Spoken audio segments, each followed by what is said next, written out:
오늘 읽은 말씀의 12절은 소위 많은 사람들이 황금률이라고 하는 이름을 붙여놓았습니다. 신학자들도 그렇게 표현하기도 합니다. 황금률.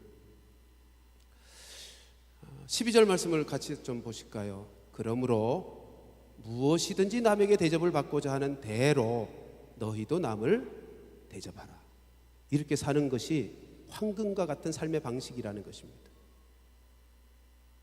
다른 사람에게서 내가 대접을 받고 싶은 대로, 다른 말하면 다른 사람들이 나에게 이렇게 해주었으면 하는 그것으로 네가 다른 사람에게 그렇게 하라는 것입니다.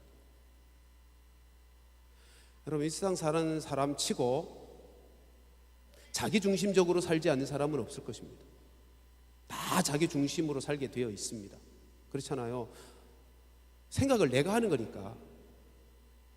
말도 내 입술이 내 말을 하는 것이고 행동도 내가 하는 것이니까 내 중심이 되는 건 어쩌면 자연스러운 현상이고 당연한 결과입니다.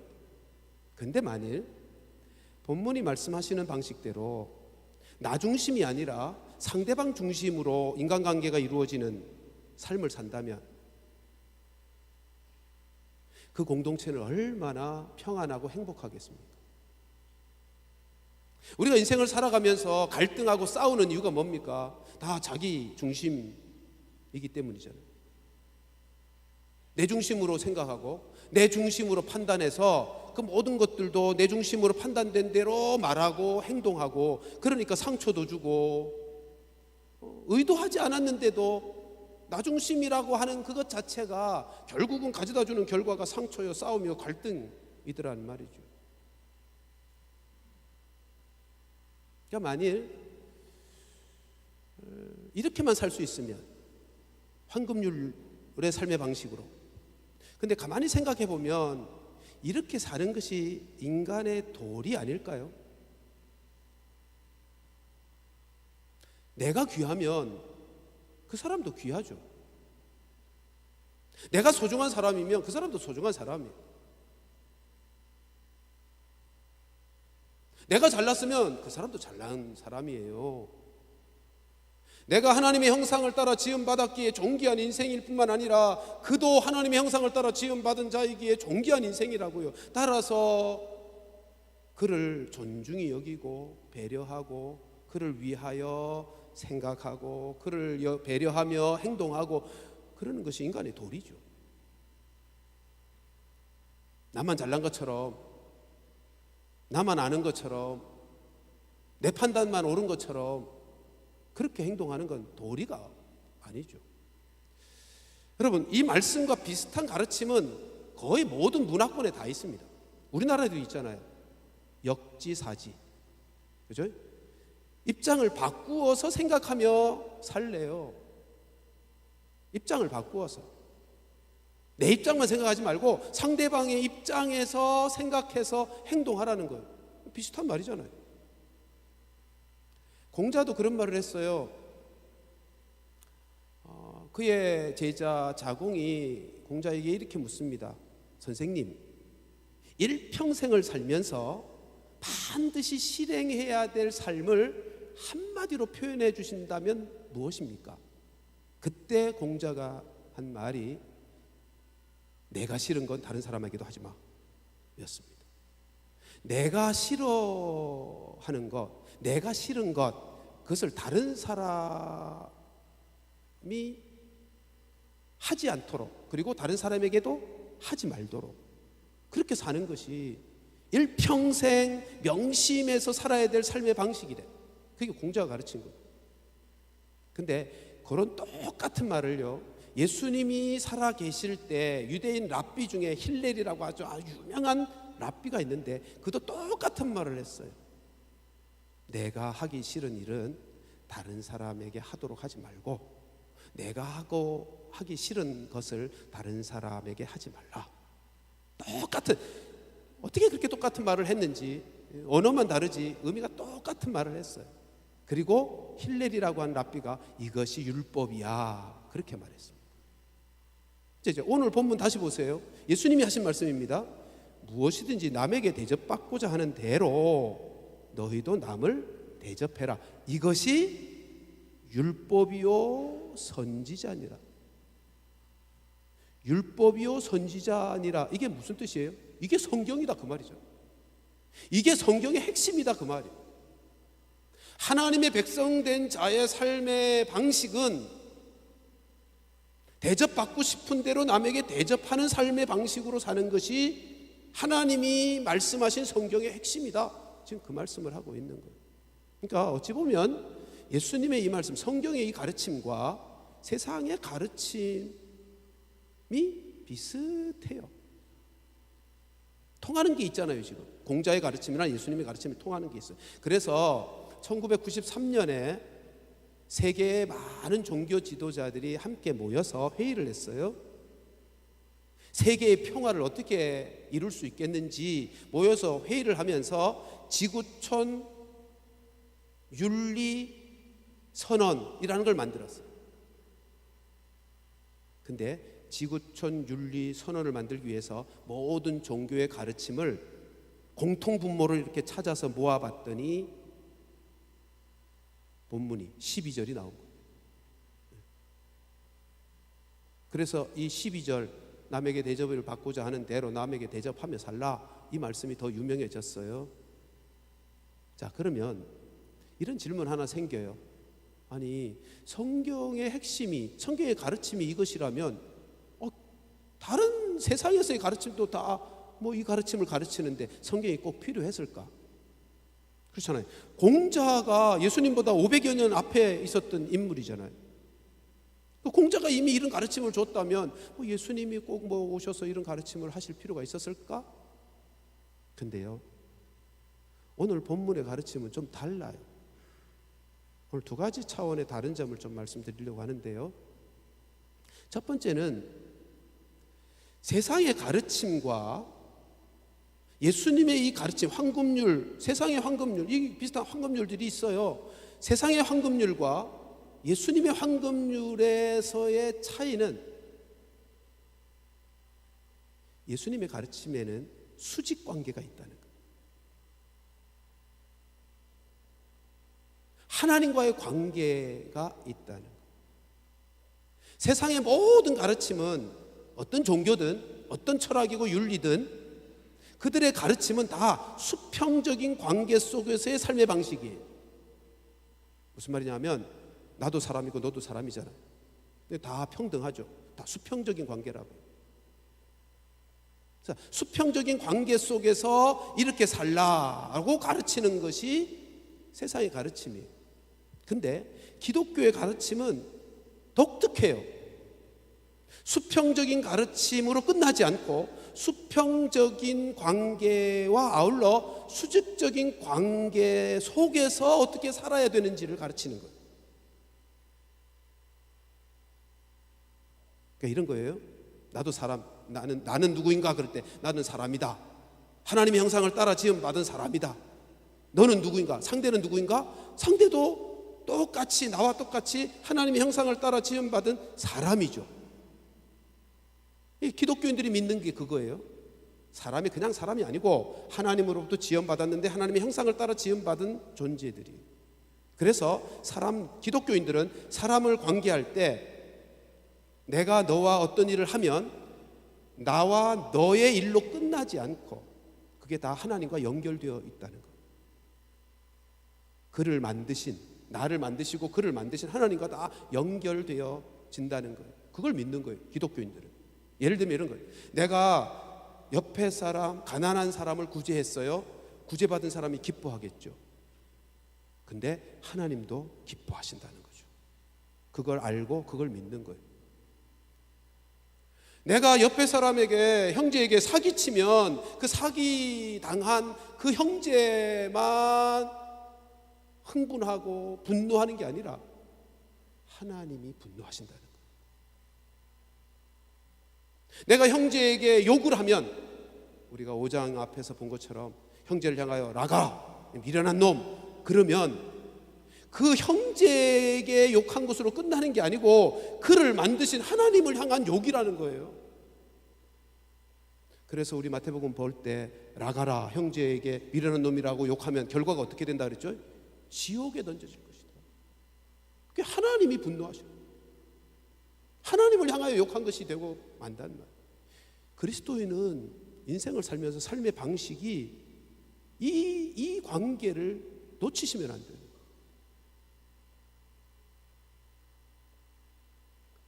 그렇기 때문에 성경은 말씀합니다. 이웃을 사랑하라만 가르치지 않고 그 앞에 뭐가 있어요? 하나님을 사랑하라. 하나님을 사랑하라, 그리고 이웃을 사랑하라예요. 이건 우선순위이기도 하고요, 이건 연결되어 있는 것이기도 하단 말이에요. 하나님을 사랑함으로 이웃 사랑이 가능해지고요, 이웃 사랑을 통해서 하나님 사랑을 증명할 수 있는 거예요. 이웃 사랑하지 않으면 하나님 사랑 안 하는 거예요. 이 두 관계가 그렇다고. 수직 관계와 수평 관계가 그런 관계에 있어요. 우리 그리스도인들은 인생을 살면서 이 수평 관계로만 삶의 방식을 그치지 않고 하나님과의 관계 속에서 수평 관계의 삶을 살고 있단 말이에요. 레위기 19장 14절 말씀을 보면 이런 말씀이 있습니다. 너는 귀먹은 자를 저주하지 말라. 여러분, 귀먹었다고 못 듣는다고 함부로 말하지 말란 말이에요.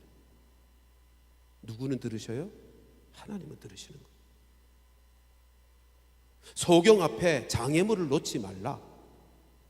못 본다고 장애물을 놓으면 소경, 그 사람은 못 보지만 하나님은 보고 계시단 말이에요. 그리스도인의 삶은 거기까지 인식하고 그 배경 안에서 살아가는 거예요. 내 앞에 있는 사람과 관계하지만 그 사람만 관계하는 게 아니라 내가 하는 행동은 하나이지만 그 하나의 행동이 그 사람에게도 하나님에게도 연결되어 있다는 거예요. 네? 지금 레위기 19장 14절에서는 귀먹은 자를 저주하지 않고 눈먼 자, 소경 앞에 장애물을 놓지 않는 것을 하나님을 경외하는 것이다, 그렇게 말하고 있는 거예요. 장애우들을 배려하고 돌보는 것이 하나님을 섬기는 거예요. 여러분, 이제 오늘 본문 보세요. 오늘 본문은 7절부터 12절까지가 동그라미 안에 있어요.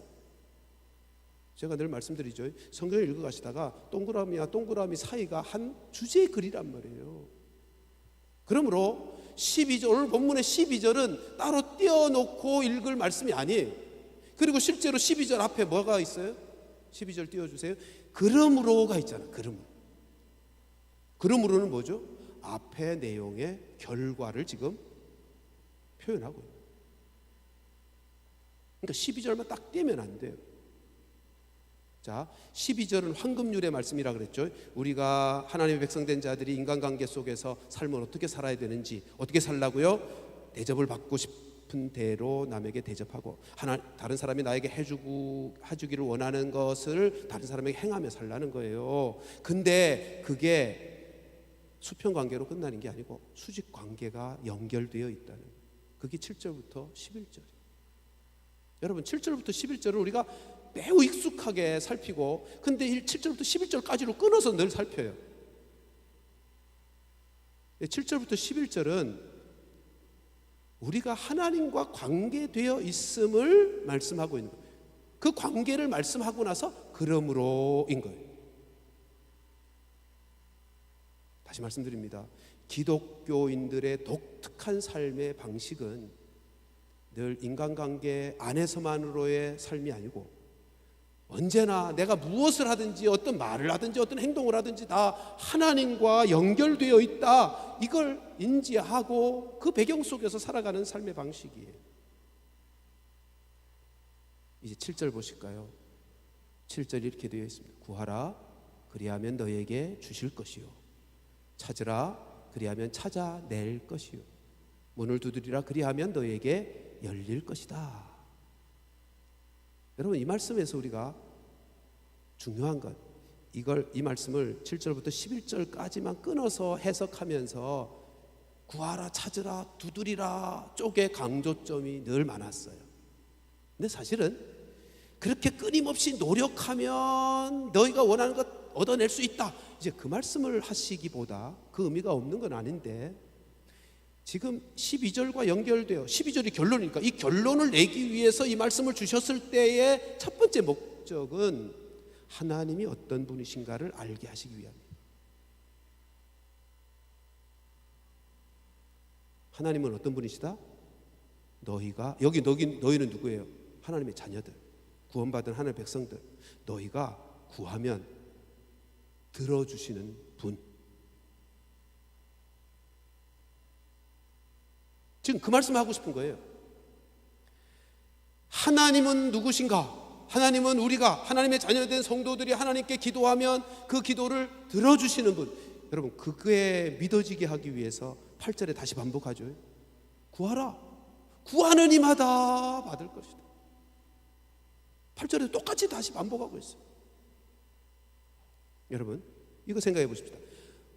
왜 우리가 하나님께 구하면 하나님이 들어주시는 거죠? 8절 말씀은요, 강조돼. 이마다, 구하는 이마다라고 했어요. 모든 사람들, 그 말이에요. 왜 지금 예수님이 이걸 그렇게 강조할까요? 왜 하나님이 우리가 구하면 들어주시는 거죠? 왜 우리가 하나님을 찾으면 만나주시는 거죠? 왜 우리가 두드리면 문을 열어주시는 거죠? 이유가 뭐예요? 하나님이 도대체 누구시길래, 하나님이 도대체 우리에게 무엇이길래 하나님은 우리가 구하면 들어주시느냐 말이에요. 본문에 11절에 보면 하늘에 계신 아버지라는 표현이 있습니다. 아버지이시기 때문에 그래요. 우리가 하나님께 구할 때 하나님이 우리가 구하는 거 들어주시는 이유는 다른 데 있지 않아요. 아버지이시기 때문에 그래요.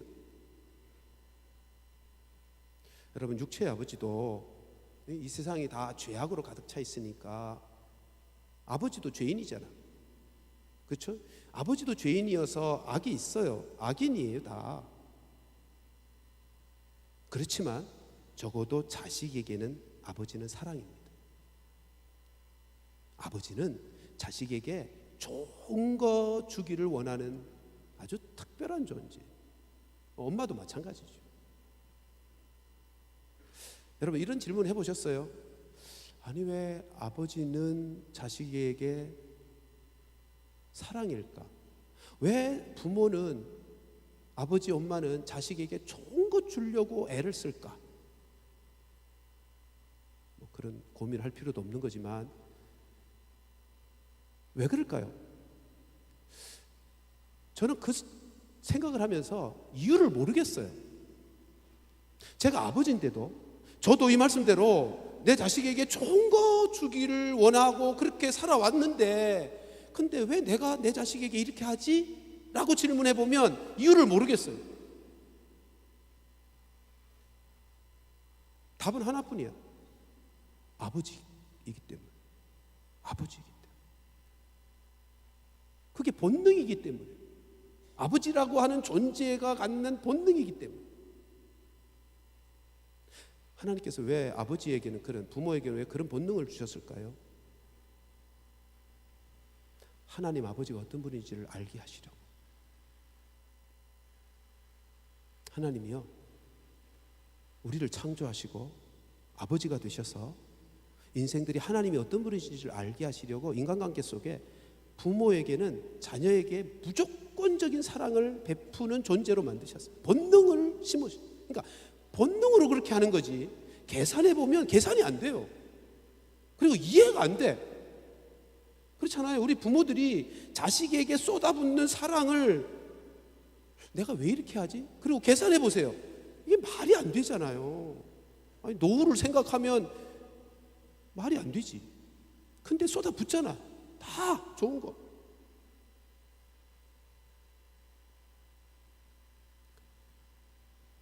자, 너희들은 황금률의 삶을 살래요. 왜요? 너에게 아버지가 계시니까. 근데 그 아버지가 어떤 아버지요? 구하기만 하면 들어주시는 아버지요.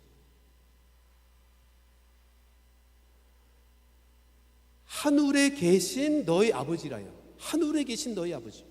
하늘에 계신이라는 표현의 뜻이 뭐죠? 전능하신, 그리고 아버지 되신, 본능상 자식에게는 사랑할 수밖에 없는. 그래서 9절부터 11절은 육신의 아버지와 당신을 아예 비교하시면서 말씀하죠.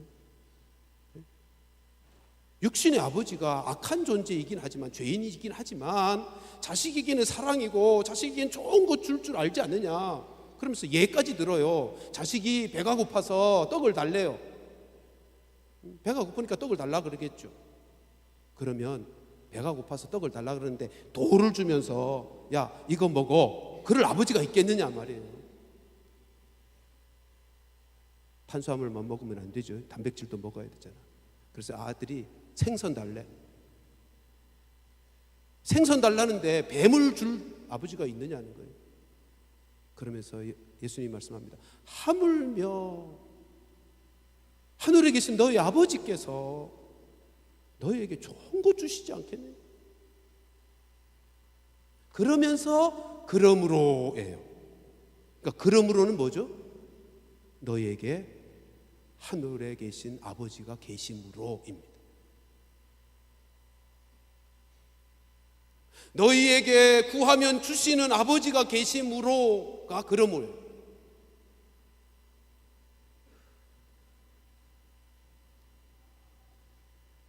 우리가 황금률로 삶을 살 수 있는 비결은 우리에게 아버지가 계시기 때문에, 하늘 아버지가 계시기 때문에,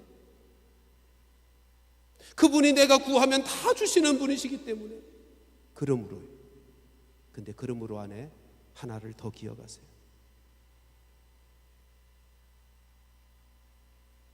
구하고 찾고 두드려서 하늘 아버지로부터 좋은 것 얻어야 12절 삶이 가능하다는 거예요.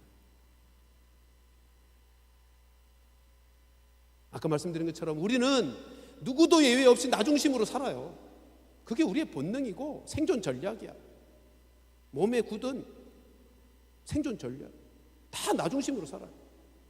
이렇게 살 수 있는 비결은 7절부터 11절이 있기 때문에 가능해요. 우리가 구하면 그분께서 주시는 은혜가 있기 때문에. 여러분들 다른 사람으로부터 받고 싶은 거 얼마나 많아요. 그렇죠? 남편으로부터, 아내로부터, 동료로부터, 내 남편은 나에게 이렇게 해주면 좋겠는데, 내 아내는 이렇게 해주면 좋겠는데, 내 직장 동료는 나에게 이렇게 해주면 좋겠고, 내 아랫사람은 나에게 이렇게 해주면 좋겠고, 윗사람은 나에게 이렇게, 우리 다 남이 나에게 이렇게 대접해 주기를 원하는 것들이 다 있다고요. 근데 우리 보면 네가 그렇게 안 해서 나 이렇게 안 하는 거야. 늘 그렇게 살잖아. 나 중심으로. 근데 우리가 살아야 될 삶의 방식, 하나님의 언약 백성들이 살아야 되는 삶의 방식은 어떻다고요? 대접을 받고자 하는 대로 남을 대접하며 살래. 이게 어떻게 가능해요? 구하고 찾고 두드려서 아버지로부터 그 은혜를 먼저 누려야 가능합니다.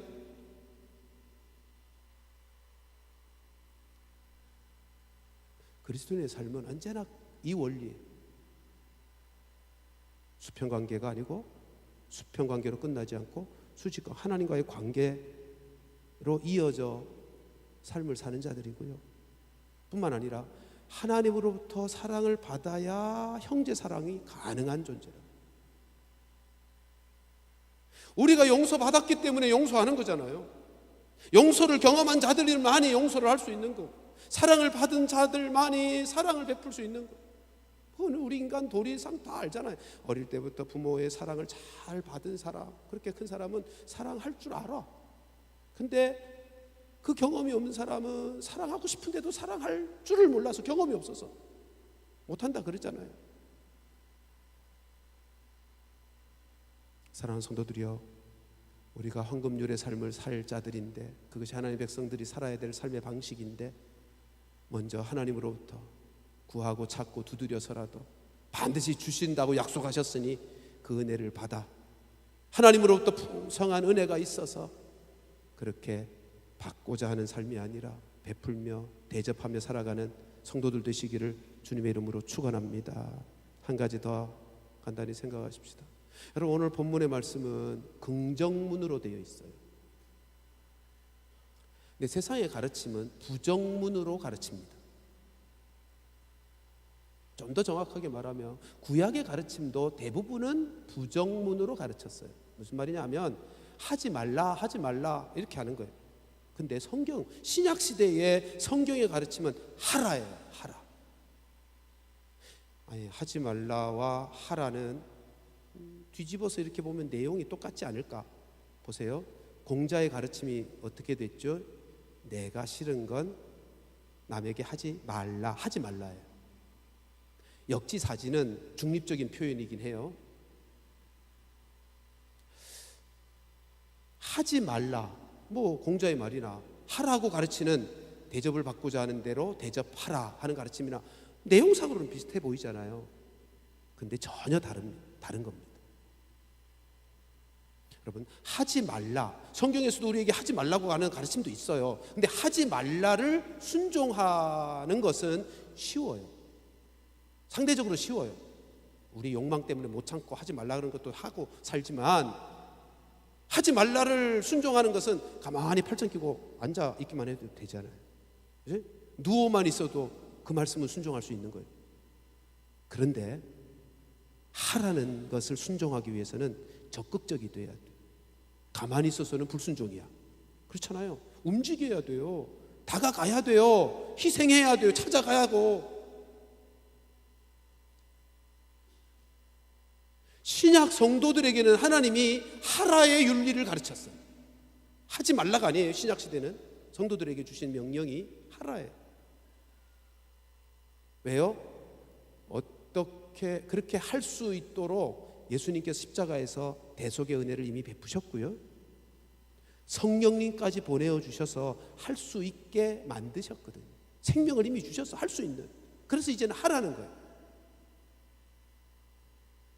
여러분, 하지 말라를 가장 잘 지키는 민족이 있죠. 일본이요. 일본 사람들은 다른 사람에게 폐해를 끼치지 않는 면에 있어서는 세계적으로 가장 뛰어납니다.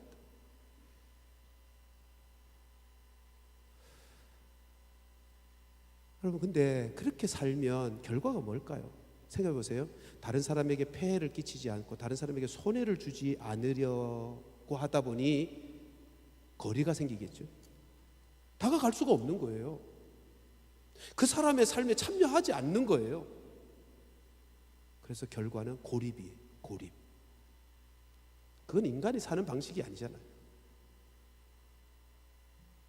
그래서 혼밥이 나온 거고,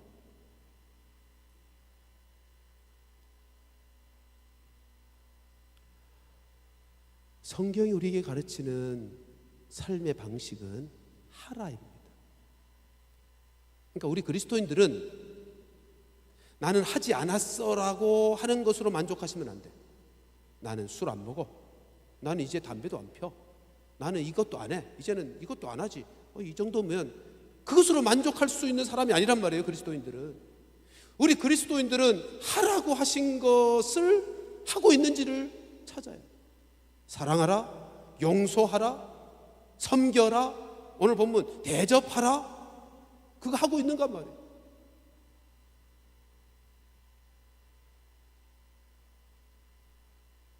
근데 그렇게 할 수 있는 비결이 뭐라고요?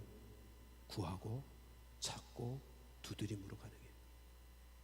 여러분, 이 본문이 누가복음 문맥에서는 11절에 좋은 것이 단어가 바뀌죠. 성령으로. 너에게 성령을 주시지 않겠느냐? 이렇게 바뀌어요. 우리가 성령을 구해야 돼요. 우리로 그렇게 살 수 있도록 하나님이 성령을 보내주셨어요. 자, 이제 마무리하십시다. 산상수훈에서 예수님이 말씀하시고 싶어 하시는 말씀은 이거예요. 너희는 대접을 받고자 하는 대로 남을 대접하며 살아. 너희가 다른 사람으로부터 해주기를 원하는 것을 다른 사람에게 그렇게 행하면서 살아야 된다. 이게 예수님이 우리에게 가르쳐준 삶의 방식이에요. 근데 그게 그 사람과의 관계로만 끝나는 게 아니고 하나님과 이어져 있단 말이에요. 그래서 그게 하늘의 상이 될 거예요. 그리고 그렇게 살아가는 방식은 어떻게 가능하다고요? 살아갈 수 있는 능력은 하나님에게서부터 와야 돼. 우리에게서는 안 나와요. 그래서 찾고 두드리고 구하는 거예요.